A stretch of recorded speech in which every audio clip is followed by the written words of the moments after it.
शुरुआत जो बिहार के चुनाव की जो पूरी खबर की जो कर रहे हैं, वो इस वक्त कौन बनेगा अगला मुख्यमंत्री का जो सवाल है वो अभी से ही बिहार के लोगों में लोग इस बात को कम से कम अपना मन बनाने की स्थिति में शुरू हो गए हैं। कौन साबित होगा बिहार के चुनाव का बाजीगर, इन सब सवालों के जवाब में अभी बिहार के तमाम राजनीतिक दल अपने अपने दांव जो है वो खेल रहे हैं। मुख्यमंत्री नीतीश कुमार ने महिलाओं और युवाओं को रिझाने के लिए अपना मास्टर स्ट्रोक चल दिया है। वो क्या मास्टर स्ट्रोक है वो हम आपको बताएंगे, लेकिन सबसे पहले सवाल यह है कि क्या युगों युगों से दुनिया को नई रोशनी देने वाले बिहार आज भी अंधविश्वास की अंधेरी सुरंग में फंसा हुआ है। पूर्णिया के एक गांव में जिस तरीके से अंधविश्वास के चक्कर में एक पूरे परिवार को जलाकर मार दिया गया, यह सभ्य समाज के माथे पर एक कलंक है। हम सबके लिए सोचने वाली बात है, शर्म की बात है। बिहार उस कलंक को लिए हुए चुनाव में जा रहा है। सबसे पहले इस बेहद दुखद और चौंकाने वाली खबर पर हमारी खास रिपोर्ट।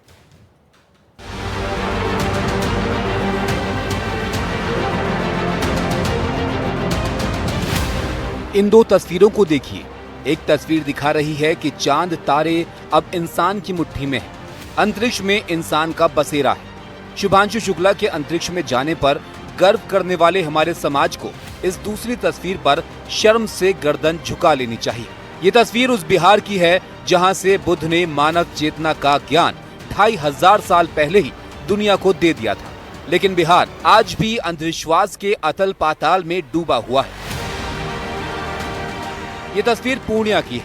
वहां के रफीगंज पंचायत के टेटगामा गांव में एक परिवार के 5 लोगों को जिंदा जला दिया गया। एक घर पर हमला हुआ, हमला भीड़ ने किया।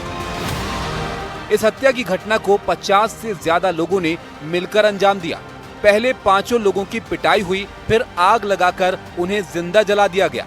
मृतकों में परिवार के मुखिया 40 साल के बाबूलाल उरांव, पत्नी सीता देवी, बूढ़ी मां सातो देवी, बेटा मंजीत और उसकी पत्नी रानी देवी शामिल हैं। जले हुए शवों को गांव के ही जलकुंभी में छुपा दिया गया था। 5 शव को बरामद कर लिया गया है। एक पूरा परिवार खाक हो गया, खाक कर दिया गया। एक नाबालिग लड़का किसी तरह बच गया। अब उसके पास यादों के नाम पर ऐसा दर्द है जो हमारे बेदर्द समाज की हंसी उड़ा रहा है। कितना आदमी था? 50 आदमी। हाँ। क्या बोल के मारा? काहे मारा? डायन बोल के मारा। किसको डैन बोलता था वो लोग? मम्मी सबको। मम्मी सबको? हाँ। तो क्या हुआ कल रात अचानक से कितने बजे वो लोग सब आ गया? 10 बजे आ गया सब लोग? हाँ। क्या करने लगा वो लोग फिर? मारने लगा। किस चीज से? बांस से। तुमको भी मारा है ना ये आँख पे? वहाँ से भाग भी गया था तुम क्या? हाँ। ये वो पहचानते थे किसी को? किसी को बताओ। हाँ। किसको? नकुल को। नकुल को। इस लड़के ने अपने माता पिता, भाई सबको खो दिया। नीतीश बाबू के सुशासन में कभी शिक्षा के गढ़ रहे बिहार में आखिर ऐसा क्या हुआ कि एक पूरे परिवार को जलाकर मार डाला गया? ऐसा क्या गुनाह उन्होंने किया था कि गांव वालों ने खुद ही मुंसफ बनकर मौत का फैसला सुना दिया और उसे अंजाम तक भी पहुंचा दिया? बताया जा रहा है कि गांव के रामदेव उरांव का बेटा बीमार रहता था। ग्रामीणों के दिमाग में अंधविश्वास का ये गोबर भरा था कि सीता देवी डायन है और जादू टोना करती है और उसी के कारण उसके बेटे की तबीयत खराब रहती है। सवाल है कि क्या इस पागलपन में एक पूरा परिवार तबाह हो सकता है? जो आरोप लग रहे थे कि काला जादू करती थी आपकी जो बहन थी, या कोई जादूगर नहीं है। झूठे आरोप है। ये सब दुश्मनी से मारा गया है। दुश्मनी से जी। किस पर आप लोग का आरोप? पूरे बस्ती वाला का आरोप है। इस मामले में मुख्य आरोपी नकुल के साथ 3 लोग गिरफ्तार हुए हैं, बाकी गांव ही फरार है। बहुत ही विभत्स घटना है और प्रशासनिक स्तर पे इसकी पूरी जांच करेंगे। जो लोग जिम्मेवार हैं सब पे बहुत कड़ी कार्रवाई। कल रात तक 3 अरेस्टिंग हुई है और जो मेन तांत्रिक की बात आ रही है जिसने कि उकसाया है लोगों को, जो खबरें आ रही हैं, तो ये सब तो इन्वेस्टिगेशन का विषय है। इस मसले पे जो प्रशासनिक हमारे कर्मी हैं उनका क्या रोल रहा, इसकी हम लोग पूरी जांच करवाएंगे। बिहार में चुनाव होने जा रहे हैं। अपराधी ऐसे ही राज्य के सिर पर नंगा नाच कर रहे हैं। अराजकता पैर पसार रही है और ऊपर से अंधविश्वास में पूरे परिवार का संहार ये बताता है कि हालात कितने खराब हैं। पूर्णिया से रमन राय की रिपोर्ट, एनडीटीवी इंडिया के लिए। ऐसा बिहार चाहते हैं वो लोग वहां पर, ऐसा भारत चाहते हैं हम। आधुनिक भारत में इस मध्यकालीन मानसिकता के कारण एक पूरा परिवार तबाह हो गया। वो छोटा बच्चा सिर्फ बचा है। जब ये घटना हुई तो उसका एक चश्मदीद मृतक बाबूलाल उमराव का छोटा बेटा सोनू, उसने सब कुछ देखा। उसने जो कुछ देखा और उसके बाद कैसे अपनी भागकर जान बचाई, उसकी खुद आपको आप बीती सुनाते हैं। कैसे होगा मारा और कैसे होगा? कौन मारा?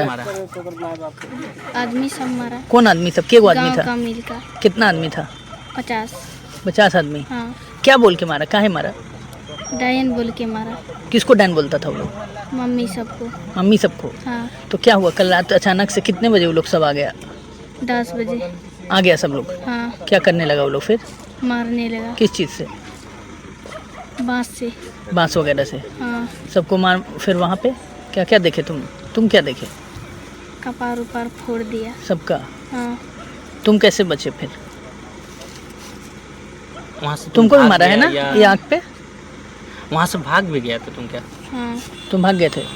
तुम फिर मतलब तुम देखे कि मार दिया है सबको? हाँ। और क्या देखे तुम? और कुछ नहीं देखा। मेन कौन है मारने वाला? मेन कौन है? हम कैसे बोले कौन? तुम ये जो ये वो पहचानते एक- थे किसी को? बताओ। हाँ। किसको? नकुल को। नकुल को? कोई पड़ोसी है? नहीं। तो कौन है? गाँव मर्डर का? है। गाँव का? मर्डर है। सोच कर भी रूह सिहर उठती है कि इस बच्चे के ऊपर क्या बीती होगी। अपने पूरे परिवार को इतनी नृशंस तरीके से उनकी हत्या होते हुए देखना किसी के लिए भी शायद सारी जिंदगी का एक घाव बन के रहेगा। आज पूर्णिया के उस गांव में सन्नाटा पसरा हुआ है जहां एक ही परिवार के लोगों को पीट पीट कर पहले अधमरा किया गया, फिर जलाकर मार दिया गया। एनडीटीवी की टीम घटनास्थल पर पहुंची, उस घर तक गई जहां ये वारदात हुई। हमारे सहयोगी रमन राय ने वहां पर मारे गए बाबूलाल उमराव के रिश्तेदारों से बातचीत की, आपको सुनवाते हैं। इस वक्त हम पूर्णिया के रजीगंज पंचायत में मौजूद है और यही वो गांव है जहां पर 6 जुलाई की रात को 5 लोगों की हत्या कर दी जाती है। एक ही परिवार के 5 लोगों को जिंदा जला दिया जाता है। ये पूरा जो आप गांव देख रहे हैं, ये पूरा गांव उरांव ट्राइबल्स के लोग इस गांव में रहते हैं और इस घटना के बाद पूरे गांव में सन्नाटा पसरा हुआ है। पूरे गांव के लोग फरार हैं और एक परिवार के 5 लोगों को जिंदा जलाकर मार दिया जाता है। बताया जाता है कि उनके परिवार की जो महिलाएं हैं वो डायन थी, काला जादू करती थी और उनके पूरे परिवार को यहाँ के गांव वाले मिलकर जलाते हैं। उनके परिवार के लोग भी हैं। बाबूलाल जो कि उस परिवार के मुख्य सदस्य थे, उनके परिवार के लोग हमारे साथ हैं, उनसे बात करेंगे। क्या नाम है आपका? डोमा उराव। आप कौन हुए बाबूलाल के परिवार के?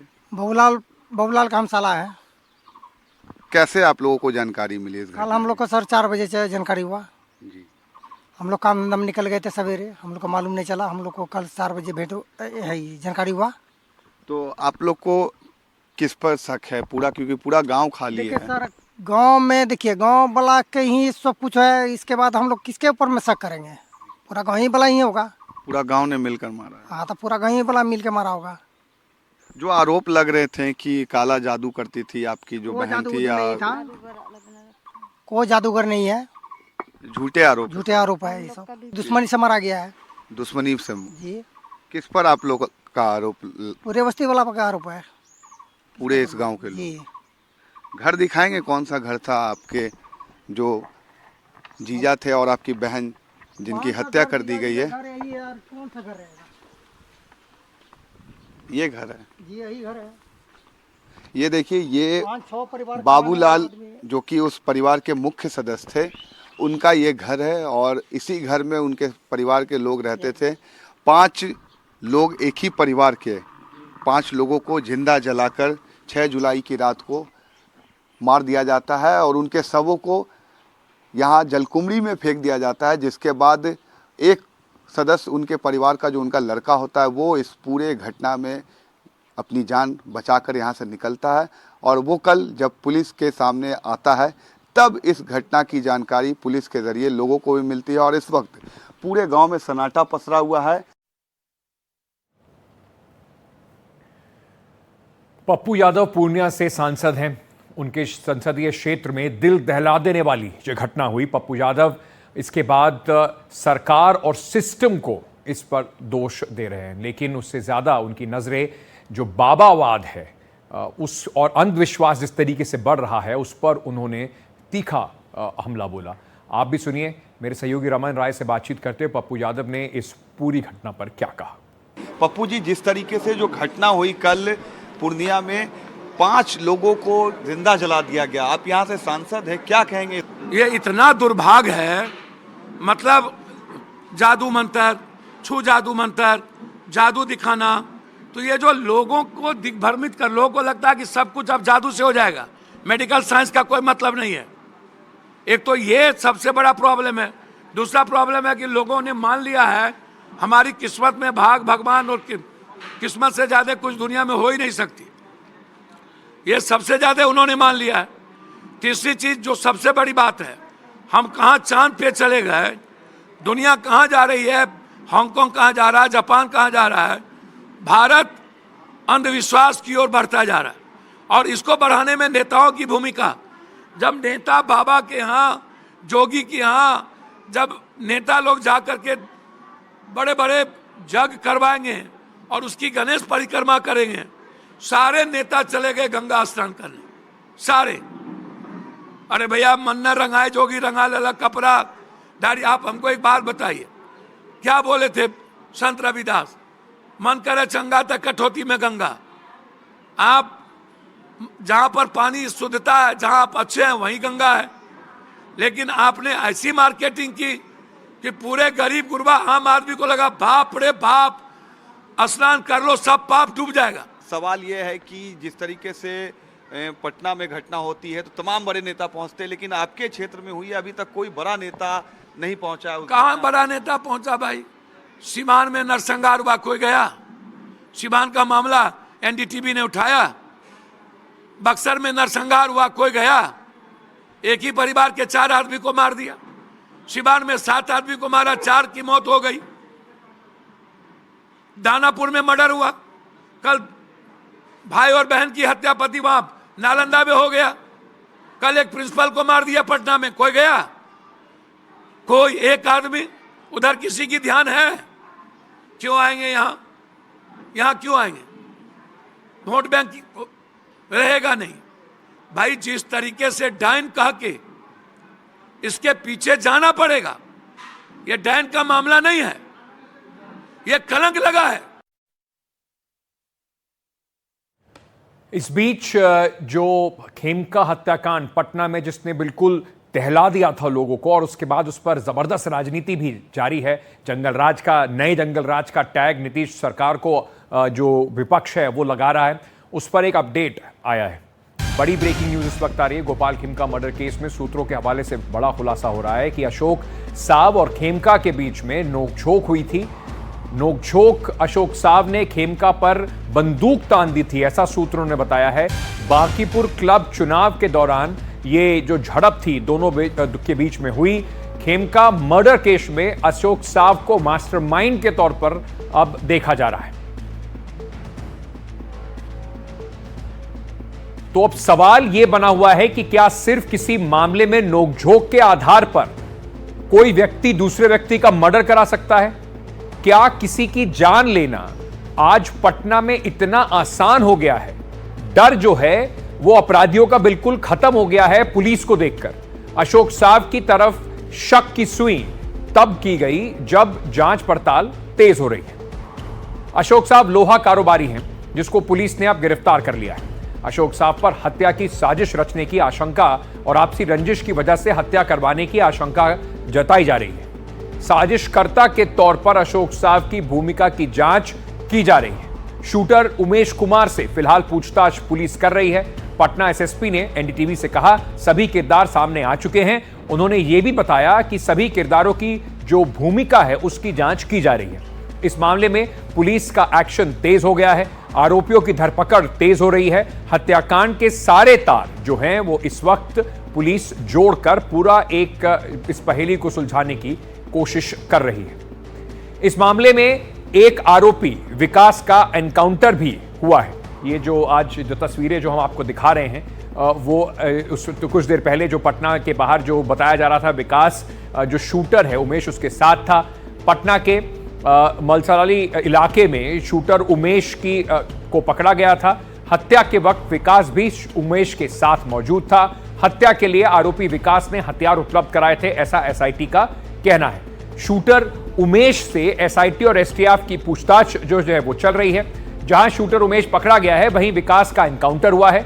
एसआईटी और एसटीएफ की टीम के साथ मुठभेड़ में विकास मारा गया है, ये खबर जो है वो सामने आई है।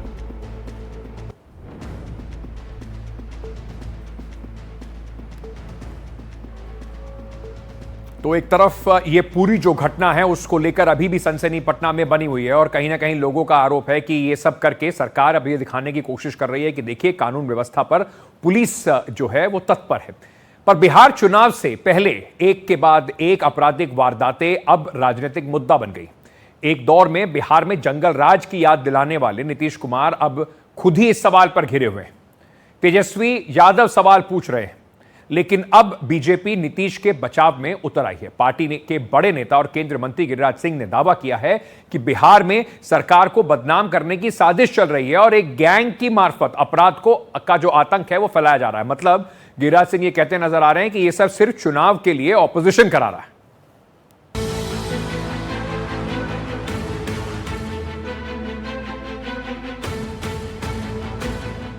सोमवार देर रात बिहार पुलिस ने पटना के कारोबारी गोपाल खेमका की हत्या के एक आरोपी को एनकाउंटर में ढेर कर दिया।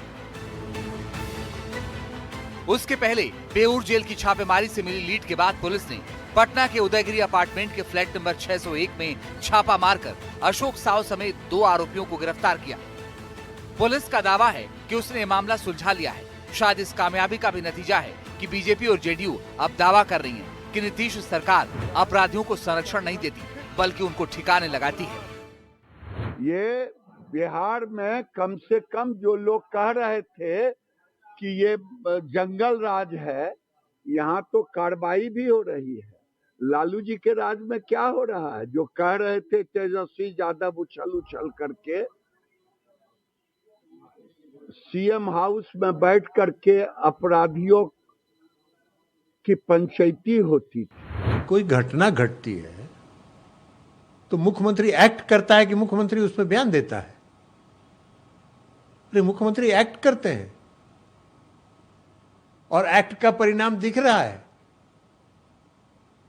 जरा तेजस्वी जी अपने पिता का और माता के राज को भी जरा याद देखे ना। लेकिन बिहार में इकलौता मामला नहीं है। बीते 3 दिनों में वहां 5 जगहों पर 72 घंटे के अंदर 9 हत्या हो गई। पटना में 2, नालंदा में 2, मोतिहारी में 1, मुजफ्फरपुर में 1 और सिवान में 3 लोगों की हत्या कर दी गई।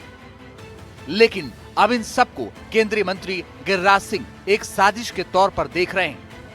उनका इशारा साफ है, ये साजिश विपक्ष के इशारे पर हो रही है ताकि बिहार में अपराध का आतंक पैदा हो।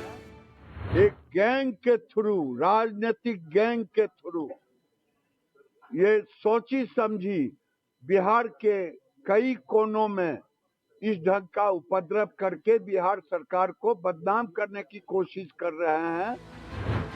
इसके पहले सोमवार को पूर्णिया वाले हत्याकांड के बाद तेजस्वी यादव ने ट्वीट कर नीतीश कुमार को घेरा और कहा कि वो अचेत हैं और राज्य में अराजकता का माहौल है। उन्होंने डीके टैक्स की चर्चा की और इशारा किया कि सरकार दरअसल मुख्य सचिव दीपक कुमार चला रहे हैं।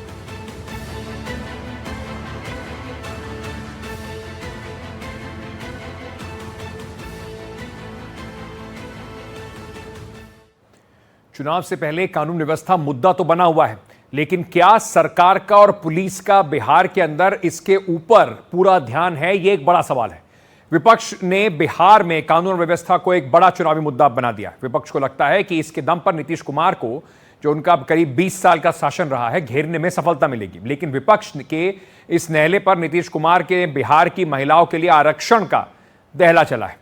यानी कि एक तरफ उनकी सरकार पर और नीतीश कुमार कैसे काम कर रहे हैं उस पर सवाल उठ रहे हैं। उस पर नीतीश कुमार को उम्मीद है कि महिला वोट जो है वो इस बार भी उनकी नैया पार लगा देगा।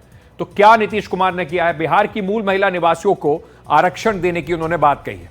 नीतीश कुमार बिहार में नौकरियों के लिए 35% आरक्षण महिलाओं को और युवाओं को रिझाने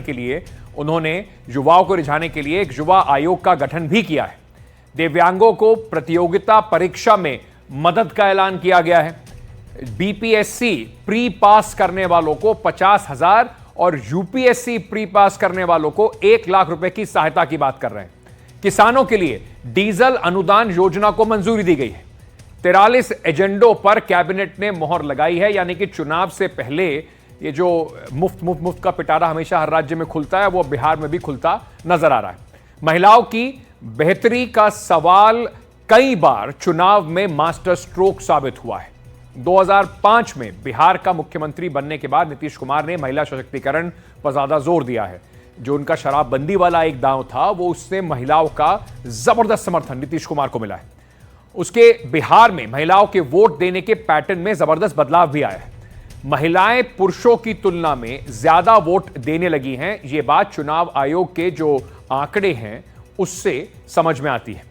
यानी कि अगर बात करें साल 2010 की, तो 51.1% पुरुषों ने अपने मताधिकार का इस्तेमाल बिहार में किया।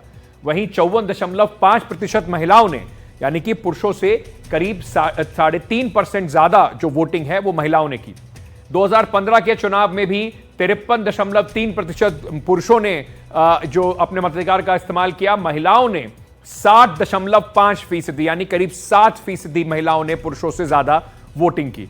2020 के चुनाव में भी 54.5% पुरुषों ने वोट दिए और करीब 60% महिलाओं ने अपने मताधिकार का इस्तेमाल इस पूरे चुनाव में किया। चलिए, किस तरीके से ये पूरी खींचतान बनी हुई है, इस पर सीधे चलते हैं। हमारे सहयोगी प्रभाकर इस वक्त हमारे साथ पटना से सीधे जुड़ रहे हैं। लगातार प्रभाकर जो हैं इस पूरे मामले पर, बिहार की जो राजनीति में उबाल आ रहा है उस पर नजर रखे हुए हैं। प्रभाकर, बहुत बहुत शुक्रिया जुड़ने के लिए। सबसे पहले आपसे पूछना चाहेंगे, एक तरफ कानून व्यवस्था, दूसरी तरफ ये जो पिटारा खुला है अब सौगातों का नीतीश कुमार की तरफ से बिल्कुल चुनाव से पहले, कुछ महीने पहले, दोनों का एक कंपटीशन जो है वो देखने को मिलेगा। क्या इस वक्त लोगों की राय बनती नजर आ रही है?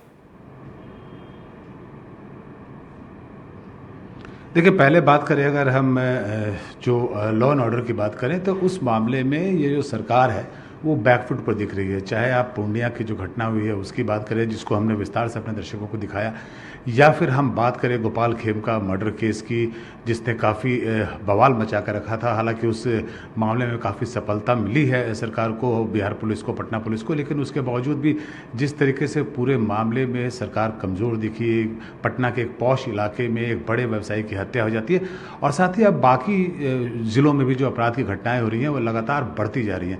तो जहां इस मामले में सरकार बैकफुट पे दिख रही है, वहीं आज नीतीश कुमार की सरकार ने जो कैबिनेट के फैसले हुए हैं, जिसमें 43 फैसलों पर मुहर लगी है, उसमें 2 बड़े फैसले किए हैं जो चुनाव में इस पूरे चुनाव का रुख पलट सकता है। तो सबसे अहम फैसला है उसमें वो 35% महिलाओं के लिए जो आरक्षण की बात हुई है, सरकारी नौकरियों में उन महिलाओं की जो बिहार की डोमिसाइल होंगी, यानी कि बिहार के मूल निवासी होंगी, उन्हें 35% आरक्षण मिलेगा। तो ये एक बहुत बड़ा फैसला है और इस फैसले से जो कास्ट बैरियर है वो ब्रेक होता है। जो चाहे वो लालू प्रसाद यादव की बात करें, जो मुस्लिम और यादव की वो बात करते हैं, तो इस फैसले से चाहे वो मुस्लिम समाज की महिलाएं हों, चाहे वो यादव समाज की महिला हों, सभी इससे लाभान्वित होंगी।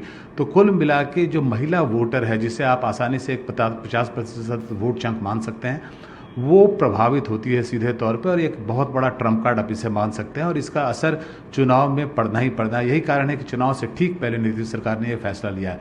जो दूसरा फैसला है युवा आयोग का, इसकी घोषणा तेजस्वी यादव अब लगातार अपनी सभाओं में करते आ रहे थे कि वो युवाओं के लिए पहल करने वाली, युवाओं के बारे में सोचने वाली, उनके लिए योजनाएं बनाने वाली एक युवा आयोग बनाएंगे, और उसके सदस्यों की जो आयु होगी वो 45 से कम जो वर्ष के होंगे वो होंगे, यानी कि युवा ही उसके मेंबर होंगे, और वो युवा जो है वो युवाओं के लिए योजनाएं बनाएंगे ताकि मुख्य धारा में युवा ज़्यादा से ज़्यादा पार्टिसिपेट कर सके। ये जो घोषणा तेजस्वी यादव ने की थी, लगातार मन से वो घोषणा करते जा रहे थे, इसे आज नीतीश सरकार ने इम्प्लीमेंट कर दिया।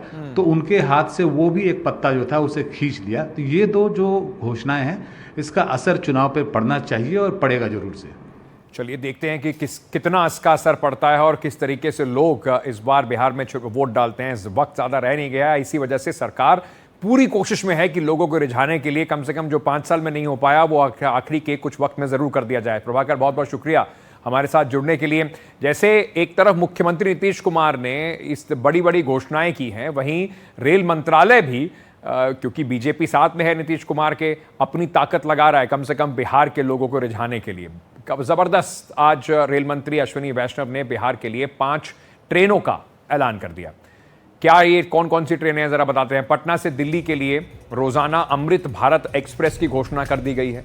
दरभंगा से लखनऊ के लिए साप्ताहिक अमृत भारत एक्सप्रेस की घोषणा कर दी गई है। मालदा टाउन से लखनऊ के लिए वाया बिहार अमृत भारत एक्सप्रेस की घोषणा की गई है। जोगबनी से तमिलनाडु के इरोद के लिए प्रतिदिन नई एक्सप्रेस ट्रेन की यहां पर घोषणा की गई है और सहरसा से अमृतसर के लिए नई अमृत भारत एक्सप्रेस ट्रेन की भी शुरुआत करने की बात कही गई है। पटना से दिल्ली के बीच में डेली अमृत भारत एक्सप्रेस चालू करने का निर्णय लिया गया है। हमारे प्रधानमंत्री जी का बहुत आग्रह है कि हमारे दिल्ली और पटना के बीच में कनेक्टिविटी सिग्निफिकेंटली इम्प्रूव होनी चाहिए, बहुत बढ़नी चाहिए। तो ये डेली रहेगी और खूब जल्दी इसका इनॉग्रेशन किया जाएगा। साथ ही साथ दरभंगा से लखनऊ ये वीकली अमृत भारत एक्सप्रेस का फैसला लिया गया है। उत्तर प्रदेश के हापुड़ से एक बड़ी खबर इस वक्त आ रही है। सड़क हादसे में मंत्री गुलाबो देवी गंभीर रूप से घायल हो गई हैं। उत्तर प्रदेश की शिक्षा मंत्री हैं गुलाबो देवी और काफिले की गाड़ियां जो हैं वो आपस में टकरा गई और हादसे के बाद गुलाबो देवी को अस्पताल में भर्ती कराया गया है।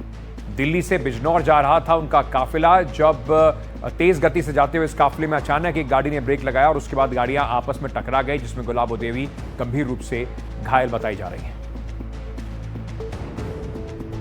इस वक्त की बड़ी खबर उत्तर प्रदेश से आ रही है, जहां पर मंत्री गुलाबो देवी अपने ही काफिले में जो गाड़ियां थी उनके आपस में टकराने से गंभीर रूप से घायल हो गई हैं और उनको अस्पताल में भर्ती कराया गया है।